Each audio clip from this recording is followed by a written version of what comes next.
Hello, everyone. Welcome to School After Hours podcast, where we talk about all things related to out of school time program and education. I am your host, Jay Lee, and today is a solo show. It is our reflection episode for the year of 2023. So, let me give you the lowdown. I have absolutely no plan. Let me start there. I have absolutely no plan. Like, I tried to sit down and really think about the things that I wanted to say during this episode, like pinpoints. I was like, okay, put myself in the mindset of if I was on site, if I was doing this activity with the students, what would I do? I was like, maybe we go over highs and lows and then talk about changes that we may want to make in the new year. Maybe we'd go ahead and highlight our highs and just embrace those things before transitioning into the next year, and then talk about some things that we want to change. All the things. But when it came to putting it down on paper of what I wanted, identifying my highs, what my lows or what my valleys may have been, and then the changes that I wanted to see, I got nothing. I have absolutely nothing. And it'd be like that sometimes. Like sometimes, in the time that you want to figure it out, you might not be able to figure it out. So since I couldn't figure it out on paper, I'm just gonna talk it out with y'all and see what happens. We're gonna hope for the best. So if you're interested, go ahead and stay tuned. All right. So let's get into it. One of the things that was a high for me this year, if we're doing, high points or accomplishments of the year, is being able to go to Booth Conference and the School After Hours podcast being featured at Booth Conference. It was one of my first live recordings, but it was also a big deal because it was at a national conference. So it checked all the boxes for me. It was a great way to network. It was a great way to get more people to recognize the show and introduce them to the show. And we got like a lot of good feedback from the audience that was there. And also got a good number of followers from that space too. So it was awesome in the sense of promoting the podcast, but also meeting new people just based on the field of work, being in youth development and in education all together. So that was a lot of fun, and having conversations with a variety of people just to see where they are and how they're managing the space coming back into programming, navigating what that looks like and fighting for students to get the resources that they need to be successful, not just in the classroom, but also developmentally, because we've seen that disparity when they came back. So talking out strategy, figuring out what is working, what's not working, and having people throw out ideas and just having some brainstorming sessions like in the middle of some of the craziest places with different variety of things going on, like 10,000 things going on, but you're sitting down like at a table talking with everybody about, well, what if you try this? Well, have you tried this? And like just having that whole brainstorming session was like great. It was really cool. But it also gave me the reassurance and the knowing that, you're not the only one that's experiencing this. At the time, I was a site director. Like, you're not the only one that's experiencing this as a site director. So don't take it like you're failing, because you're not. This is something that's happening all over the place, like all over the nation. So it's just some things that have to be done differently, because what we've done traditionally may not be working based on, where our children are. So just mentally pivoting from like traditional practice, or what used to work yesterday doesn't mean that it's going to work today. Mentally pivoting from that point. So it just gave me a lot of reassurance that, okay, it's not just me going through this or experiencing some of these challenges, not just within behavior, but also with academics at the same time. Another thing that came to mind while I was at Boost was duplicating this live stream podcast, not only in a national conference, but taking this to state conferences. One of the things that crossed my mind was, we don't always get an opportunity to see a good portion of the state conferences and the workshops that they offer, some of the things that they do behind the scenes, all those other wonderful things, as the same thing for national conferences at the same time. But I also feel like to some degree, state conferences don't always get their due and how they contribute to the field itself. So in my mind, I was basically saying to myself, well, this might be a good idea to take this from a national conference and duplicate it at state conferences. So everyone's getting a chance to kind of show what they're doing and the workshops that they're bringing to their state based on what their program providers may need or OST professionals, period, may need. So I'm thinking about a way to kind of bring that into the fold for school after hours. I don't know exactly what that's going to look like, but I am working on a plan. So more details on that later on in the year. Cross my fingers. But if you're interested, shoot me an email. We would love to pop up in your city. Town or state, if you're doing an educational conference or a youth development conference. Let us know. We might be able to show up and show out. But yeah, definitely want to make that happen. And not just looking at it from a state point of view, but also looking at it from a national point of view. Because from state to state, out of school time programming looks different. From town to town, out of school time programming looks different. But what does it look like across the board? Not just on the national level, but on an international level, right? So what does out of school time program look like if I was going to Paris, or if I was going to London, or if I was going to South Africa? You know what I mean? Central America, South America. What does it look like if it is happening? So in my mind, I want it to be where we're going from state to state now to nation to nation. So we'll see. We'll see what happens with that. But I just wanted to share that with y'all. And, hopefully that will be the vision moving forward for school after hours, give you a full scope of what out of school time programming looks like, not just on a state level, not just a national level, but an international level. So we'll see. Stay tuned.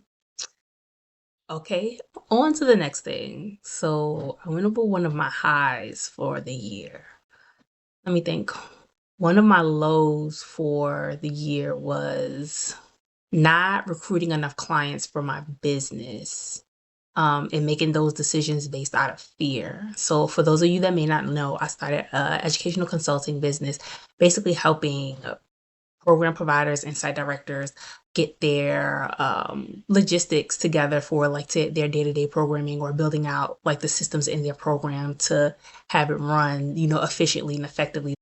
But I did not market my services a lot because I was fearful of it not being accepted, but also potentially people feeling like this wasn't something that they needed.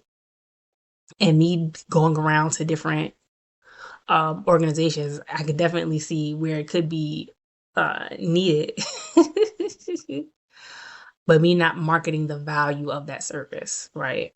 I feel like that's where I fell short because of my concerns about, well, what would people think? What if it's not needed? What if it's not profitable, right? What if you can't scale? All of the what ifs come into play. And all of those thoughts causing me to want to shrink and not, do what I do well. You know what I mean? So with that, just learning to own my skill and be more confident in what I do and know that I do it well, if that makes sense. And also looking back at my business and look at, well, what other services could I add to my business, right? Because you have a client that comes to you that may want to build out their systems, build out their strategies, execute their plan, go ahead and I'll develop a curriculum if they ask me for it. That's part of one of the packages, all those things. And they get to a place where they're doing well. What other services can I offer once they get to that point where they can manage on their own, right? If I'm still needed, if I'm not needed, I did my job. You out here killing it. Hey. perfectly fine. That's all well, but um, building out services to where now, once that person gets to where they need to be, like how do I begin to help them stay on track? So, not thinking about that part of the business and not really knowing who to talk to about it. I feel like that's another thing because, like, educational consulting and youth development consulting is not something that, that's just widely out there. Everybody wants to talk about it and do it, So it's trying to find those circles to like have those conversations with the people that have done well. So, you collaborate and, figure out some things and so on and so forth.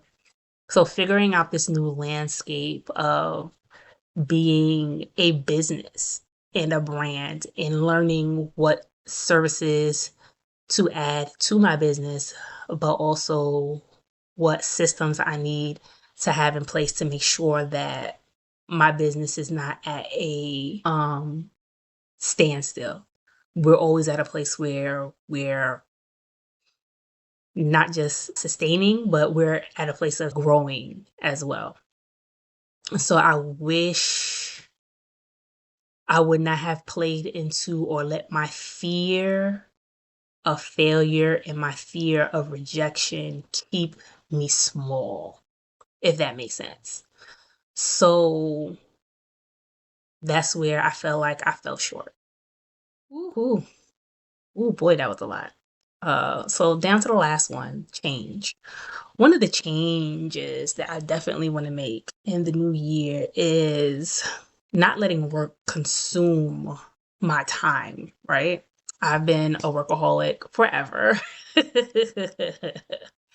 And as I'm getting older, I'm just realizing like a lot of the things that I miss because I put work over a lot of, other things that's going on in my life and getting down to the root of why that is, right? And mostly getting down to it is a survival mentality for me, which I'm realizing. I work so that I can have. But there's more to life than work. You know what I mean?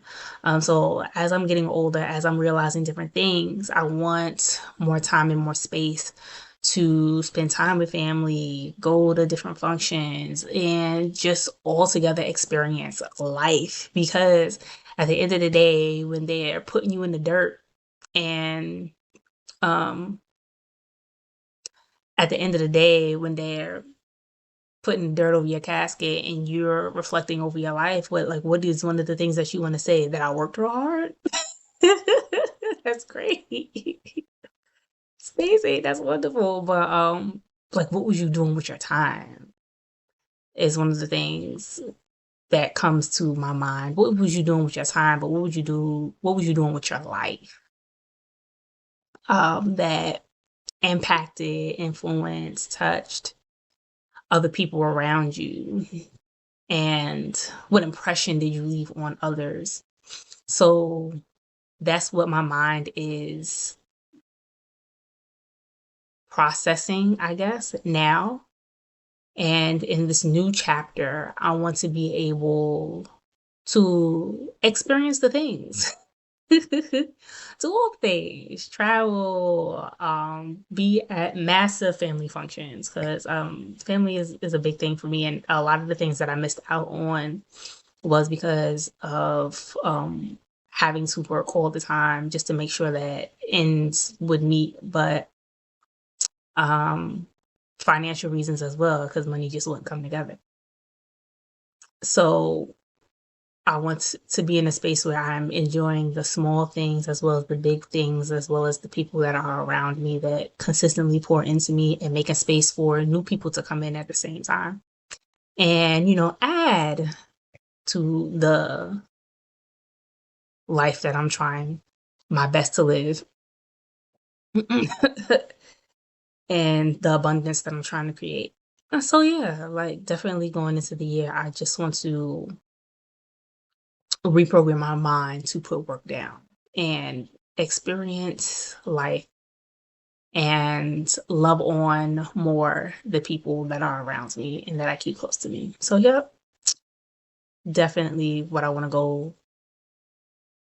Definitely, that's what I am making a top priority for the up and coming year. That's it. Well, everyone, that brings us to the end of our show. Thank you for spending this time with me and helping me get through it because I definitely did not have a plan.